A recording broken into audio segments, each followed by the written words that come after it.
Peques, short for pequeños, is what Mamá called the fairies that supposedly had followed her from Argentina. They were her friends, now ours, and they loved it when we left them gifts, like a saucer with milk. Stupid fairies. I covered my head with the pillow to block the lies, and the disgusted expression I knew I had on my face. When Mamá left, I was in charge. No fairies ever helped me. The usual tightness in my chest pressed down on me. I hated this feeling. But there was no one else. No fairies watched us. It was just me protecting the girls all night long. Who protected me? I preferred not to ask aloud because I already knew the answer. Coda wrestled in the bed. I held the comforter so she wouldn't pull it off me as she kicked and squirmed.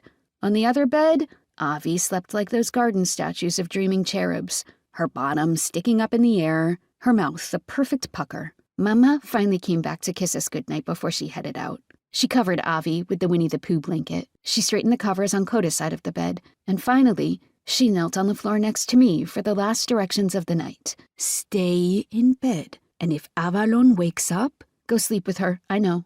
I cut her off. She nodded once and exhaled like she was relieved I understood that crucial piece of information. Her breath smelled bad, of unbrushed teeth. Although she was so strict about teeth hygiene. I'll be home in time to braid your hair for the auditions. She kissed my forehead, her lips lingering against my skin for a second and a heartbeat. We'll be okay, I said. We always are. Secretly, I was relieved she'd remembered about my hair. She stood and stretched and stretched. She yawned silently, painfully. Dream with the angels, Minerva, she finally said. If the shadow of a boy sneaks in, don't take your sisters on an adventure.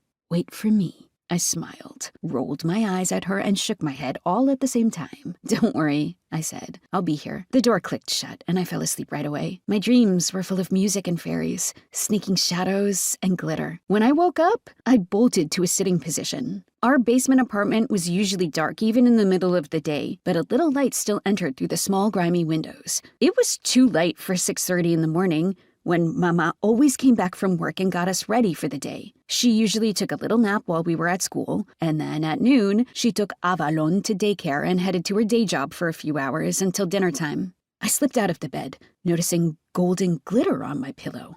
Maybe when Avi was coloring, she'd accidentally stained the sheets with sparkly markers or something. After all her tossing, Coda had ended up at the foot of the bed. But next to her, glitter, like a snail's trail, sparkled on the bed covers.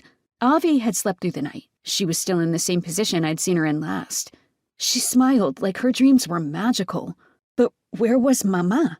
I ran into the kitchen to check if she was there. The kitchen was empty. I went back to the bedroom. I peeked into the bathroom.